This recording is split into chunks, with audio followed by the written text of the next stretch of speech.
Hey there, friends and pals, guys and gals, welcome to Elixir Gaming. I am Elixir, and today we are going to be talking about an upcoming title that many are looking forward to, actually, to be coming down around next March of 2017, The Legend of Zelda, Breath of the Wild. Now, today, what we're going to be talking about Breath of the Wild, or we are going to be talking about how exactly it's going to be changing the Zelda formula. But before we can get into that, we have to exactly know what the Zelda formula is. So, we're going to go through different iconic aspects of the Zelda franchise. The first aspect that I'm going to bring up that can easily make a Zelda game identifiable as a Zelda game is the presence of Zelda herself. She's an iconic character to the franchise because it is somewhat about her, as well as the other bearers of the Triforce. She has the Triforce of Wisdom, Link has the Triforce of Courage, and naturally, the main antagonist of most of the games, Ganondorf, has the Triforce of Power. Now, they are all iconic characters, so it doesn't surprise me that Zelda has been shown to at least have an influence on the story and on the game itself. However, if she is a physical apparition, well, not apparition, but if she is physically in the game, then that only will add to the feel, as it'll make it realer if that's what they're going for this time around. The next thing that I'm going to bring up that can make a Zelda game is the dungeon experience. Zelda has been well known for the variety of dungeons that can piss a player off, bring them great joy, be difficult, or even easy. The variety, we accept the goods with the bads, but we enjoy them in general because it still contributes to the name of Zelda. A Zelda game wouldn't exactly feel like a Zelda game if there were no dungeons whatsoever, now would it? However, so far we've done very good with this, but each dungeon needs to have its own uniquity to be successful. If a dungeon is just like another dungeon, which has happened in the past, but we don't have to worry about that problem too much. However, in the new title, Breath of the Wild, considering the dungeons are now called shrines, it does somewhat leave me hesitant as to expect the diversity and variety and uniqueness of the dungeons if they're all reaching for the same fact and the same orb thing. Even considering that we have had our own setbacks, we are still holding true to the Zelda name with the great selections of dungeons throughout the entire franchise. Dungeons in the skies, in the grounds, in fire, in forests, underwater. It just contributes to an awesome experience that has built many of our childhoods.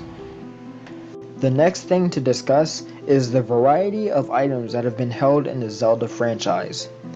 Many have been made new and significant in specific games, however, some have been common items that you can find in every Zelda game. So we ought to expect return of the most iconic items such as bombs, some sort of projectile, bow and arrow, be it slingshot, anything like that. Some sort of musical instrument has been in a lot of the Zelda games. The hookshot has been in multiple, or some way of aerial travel. We have seen the sailcloth, which was introduced in Skyward Sword. We have seen that in Breath of the Wild, so we don't have to worry about that. Even though that is still fairly new, maybe we can expect that in even future Zelda titles. Who knows? We still have to stay hopeful, but we can expect to see returns of the most iconic items. Bombs, maybe bomb arrows, which was introduced in Twilight Princess. We ought to hope to see maybe bomb chews. We do know that there are two different bombs. Maybe there are more you can find in markets and things like that. So far, what we do know about the item variety is, along with weaponry such as swords, hammers, sticks, clubs, you have bows and arrows, so those will likely become a common thing that you can find in chests or anywhere around the world. Bombs will now be created with the Sheikah Slate, however, hopefully they will not be limited to that. However, they are still neat, but we still need the classic bomb chews or something similar. Bomb chews didn't make an appearance in Twilight Princess, however we did have these bomb bug crawly crawly things that crawl. I think they crawl. Something else that can contribute to what has made Zelda so lovable are the charming characters. Now, this can go alongside with another point I was going to point out, which is the diversity in the population. There are many different races: Gorons, Zoras, humans, Gerudo. There have been bird people. However, I would love to see some of these beautiful and lovely races return in Zelda Breath of the Wild. We haven't seen too many, well, actually we haven't seen much diversity so far. However, we have not seen the complete game yet. So all we have to do is hope. We can't expect Nintendo to completely throw away everything they've done so far with Zelda. They are just simply remixing it, sort of. They're taking the best parts of Zelda and trying to make them better. They're taking the worst parts of Zelda and trying to make them the best that they've ever been. So we can't blame them for that. So we don't have to worry about too many things that have defined Zelda. So something else that we really can't expect, we can expect rewarding side quests. That is very important. It has been a sort of continuing thing throughout the franchise. We have seen different characters giving side quests you can find on your own that offer their own rewards. You can go with the main quest naturally. However, who sticks strictly to the main quest? You like to explore, and you like to be rewarded for exploring. So you will likely be able to find pieces of heart, things like this that can increase health capacity, increase maybe stamina, increase maybe strength, considering they are taking Zelda in a new direction. Maybe strength is more numbers now. Instead of 3 hits, the boss dies. So hopefully we can see more elements brought to Zelda that have never been shown here before.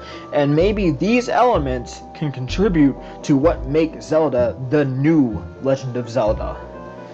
Something else that will also make a great Zelda game, or that has made great Zelda games so far, Link needs a loyal companion between Proxy, Tattle, Navi, the Minish Cab, I can't remember his name, to be honest.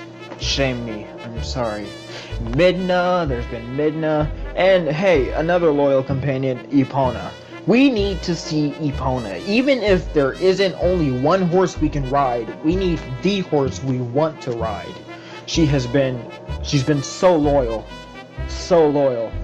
Epona, just know that we love you. We love you, Epona.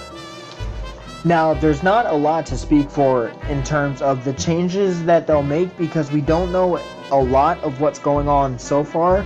All we know is what we've seen in gameplay so far and what we hope to see in the game once it's finally launched. But as for the things that have made Zelda so popular, we can expect a lot of the important aspects of Zelda to return, such as naturally combat mechanics are going to most likely be very similar as to how they have, because we've fallen in love with them in the past, and we probably don't want to change those too much. If anything, add to them, make them better, make them more epic, make them easier and such.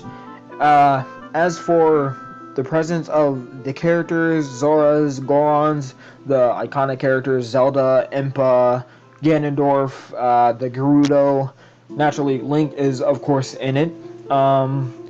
We hope to see the different items that have been exposed in previous Zelda games. We hope to see the different side quests. We want to see everything that has made us fall in love with Zelda in the first place. The dungeons, the experience, the livelihood of the world that we explore, as well as an intriguing story that can make us cry during the credits. Don't lie. I've seen you cry during Ocarina of Time. Ocarina of Time is amazing. But yes, we need to stick to what we know, but make what we know better so we can know it and love it even more. and hopefully that is exactly what Nintendo is trying to do.